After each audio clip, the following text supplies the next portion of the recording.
pas content. Il y a Tolbiac qui a été évacué. Ouais, ils ont été évacués par les forces de l'ordre. À 5 heures, les flics ont débarqué dans les amphithéâtres où on dormait parce qu'ils nous ont évacués à partir de 5 heures. Ils étaient 200, descend. Descente, t'as vu, ils ont eu un descente de policiers. Table de rencontre aléatoire. Ils ont fait 97, ils se sont fait défoncer, ouais. Face à une minorité d'étudiants. Et ils nous ont matraqués. Ils nous ont traités comme des chiens. Ils ont commencé à nous tabasser avec les matraques alors qu'on était tous encerclés, qu'on était nassés, mais vraiment limite on pouvait plus respirer quoi. Et enfin c'est pas normal. Et ça faut le dénoncer. 200 CRS face à des étudiants qui sont pas armés. Ils sortent les gazeuses et tout.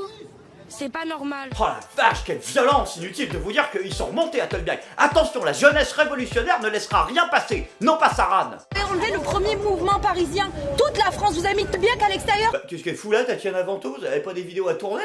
Ça va être la guerre dehors, ça va être la guerre. Là, on était dedans. Ouais, enfin la guerre, non. Il n'y aura pas de... Parce que pour importer... Enfin, la guerre dehors, il faudrait qu'elle soit dedans, quoi. C'était pas la guerre, c'était le bordel. Ça n'a strictement rien à voir. Hein, parce que pour faire la guerre, il faut quand même, à un moment, prendre des armes, quoi. Et c'est vrai que vous avez un rapport à la violence qui est quand même compliqué, en règle générale.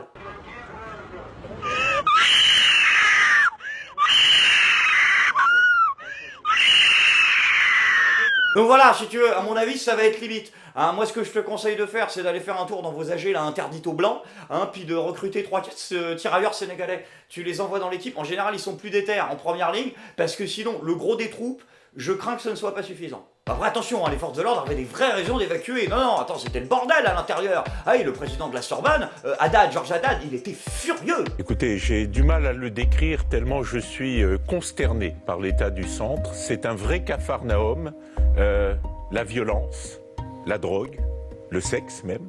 Le sexe. Oui, enfin alors juste pour ce point-là, comment te dire, c'est parce qu'en fait ça faisait des semaines qu'ils étaient là-bas. Donc ce qui se passe en fait, c'est qu'au bout d'un moment, les gens ils baisent. Ça c'est normal. Il y a pas de, faut pas s'étonner de ça. Il y a un petit côté, on dirait le général Massu pendant mai 68. Oh, et ces loupards font même l'amour. Non, ça va. On va se calmer 2 secondes.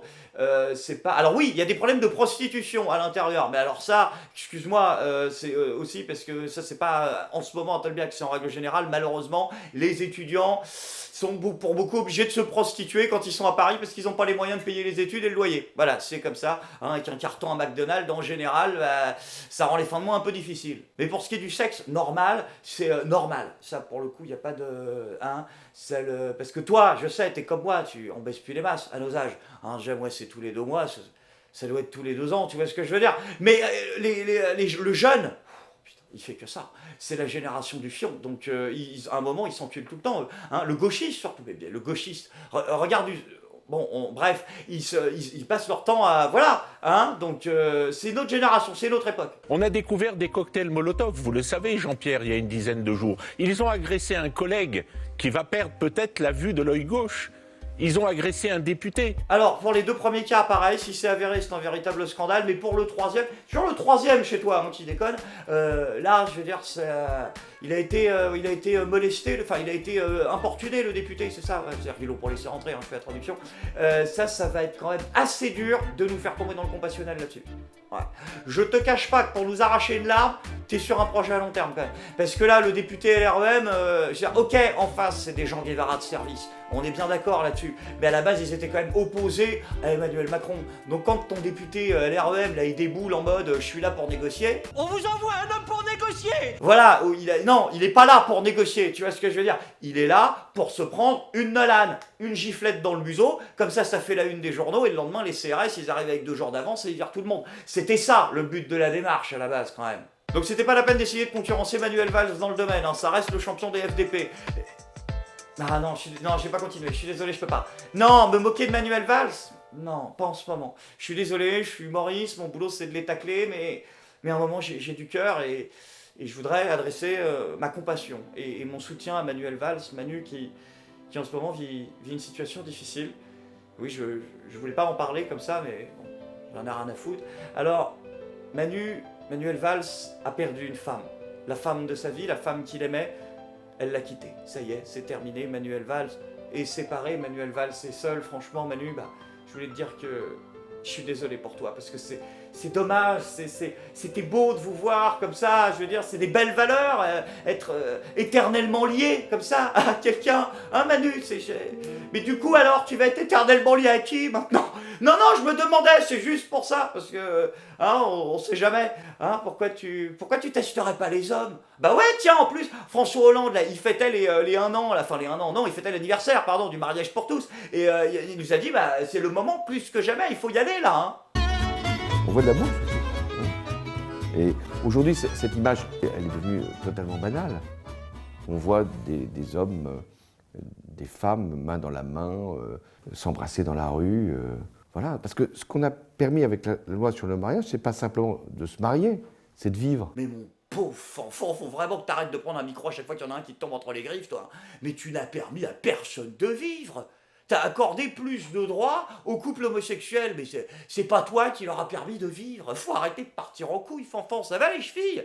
Non mais je veux dire, je me souviens pas qu'il y avait plus d'homosexuels qui se tenaient la main dans la rue comme ça, avant ton quinquennat qu'après. C'était pas plus accepté avant qu'après. Enfin, ça l'est sur des longues périodes, mais c'est dû à l'évolution de la société, mon pauvre ami, tu y es pour rien.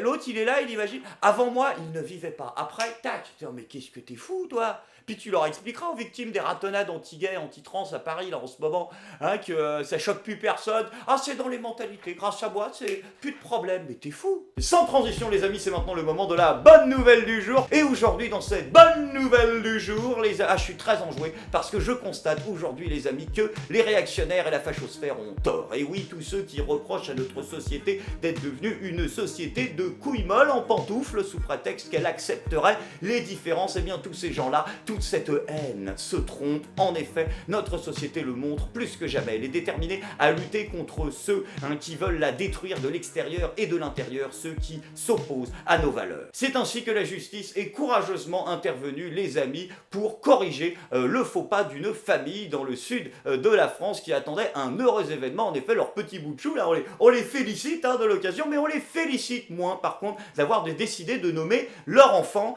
Djihad. Alors oui, non, je vous sens venir, non, mais quoi? Tu racontes n'importe quoi, machin, ça veut pas du tout dire guerre, ça veut dire abnégation, ça vient de Jahada, ils m'ont fait le coup, hein, islamophobe, hein, tu sais même pas que Jahada, ça veut dire conférence des droits de l'homme et du citoyen. Non, vérifie pas, c'est bon, on fait la confiance. T'es islamophobe, tu me fais pas confiance. Non mais j'en ai rien à foutre de ce que ça veut dire. Non, mais il va falloir à un moment que les gens qui défendent cette position-là, moi je ne sente pas les cœurs à les reins. Je ne sais pas si cette famille avait une envie de faire de la provocation ou non. Ce que je dis à un moment, c'est juste, pas à Rome, habille-toi comme les Romains, mais à Rome, casse pas les couilles des gens. Vous n'avez pas l'impression qu'au vu du nombre de morts qu'il y a eu au nom d'une idéologie, dont vous n'êtes peut-être pas, certainement pas d'ailleurs, les représentants, vous avez votre truc, c'est très bien. Je suis désolé que BFM TV parle du djihad toutes les 30 secondes pour vendre des paplards et pour vendre des pubs Coca-Cola entre deux émissions de merde, mais c'est pas mon problème. C'est pas mon problème et c'est pas votre problème, c'est celui de votre gosse. Allô? Même si vous partiez d'une bonne intention et que ça veut dire paix, amour et tolérance, tu te rends compte qu'on vit dans une société. Ton gosse, il va se faire exploser. Enfin, il va se faire démonter la gueule par ses petits camarades, mais toute sa vie. Vous voulez qu'il s'intègre socialement ou pas, votre enfant? Vous êtes irresponsable. Je suis malheureux et attristé si vous avez un autre sens au mot à donner qu'un sens belliciste, mais votre gosse, vous allez faire quoi? Vous allez attaquer en islamophobie tous les gosses à la maternelle qui vont se foutre de sa gueule? Mais vous êtes fous. Rien que moi, quand j'étais gosse, il y avait une gamine, elle s'appelait Zelda. Le jeu est sorti 15 jours après sa naissance. Mais elle a pris jusqu'en terminale. C'est-à-dire que premier rapport sexuel, tu crois que c'est marrant, toi, le mec en levrette, il faisait la chanson, donc tu vois, oui, c'était moi, on s'en fout, c'est pas la question. Ce que j'essaie de te dire, c'est qu'il y a un moment où il faut que vous pensiez à votre enfant, parce que là, c'est du domaine du service à l'enfance, peut-être. Lorsque les prénoms paraissent contraires à l'intérêt de l'enfant, l'officier d'état civil en avise sans délai le procureur de la République. Celui-ci peut saisir le juge aux affaires familiales. Le juge peut refuser des prénoms. Ce fut le cas par exemple pour Nazi, Mouche, Sindou et les deux frères pas triste et joyeux. Enfin bon, quoi qu'il arrive, nous ne pouvons, chers concitoyens, que nous féliciter de voir la justice française aussi réactive. Alors par contre, oui, je suis un tout petit peu fouteur de merde. À peine, hein, y a quand même eu un tout petit raté, mais vraiment de rien du tout.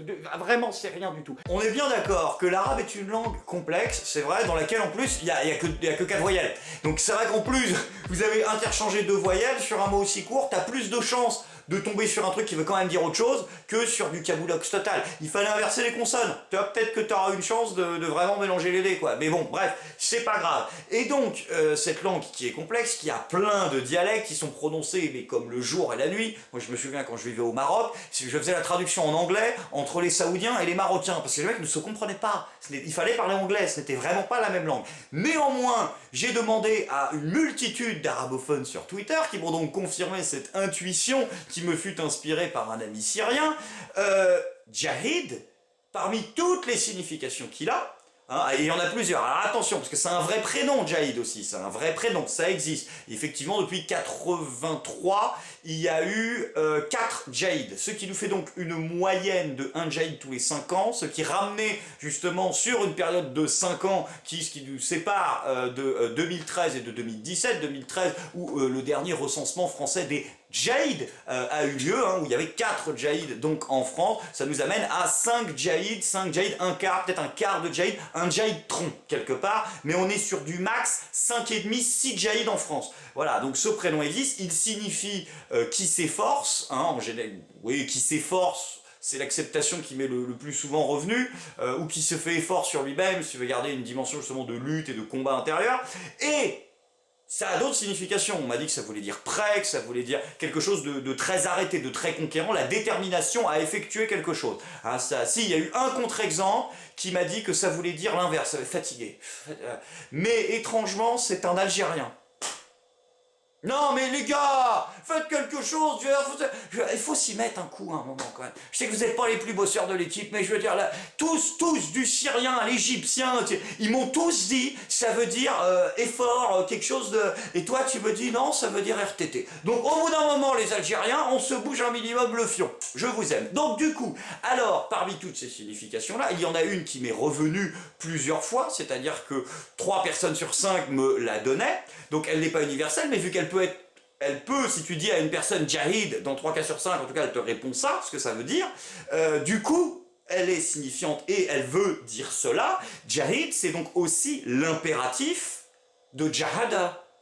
Ça veut donc dire, fais le djihad, ou plutôt, va au djihad, voilà. C'est-à-dire, vous avez rajouté la dimension en marche. C'est bien ça manquait au projet de départ, c'est bien de leur avoir donné une petite impulsion qui manquait, encore une magnifique victoire de la République française, de ses valeurs, de ses idées, en marche vers le djihad. Donc, il est spécial, votre projet politique, sans déconner. Je suis pas content.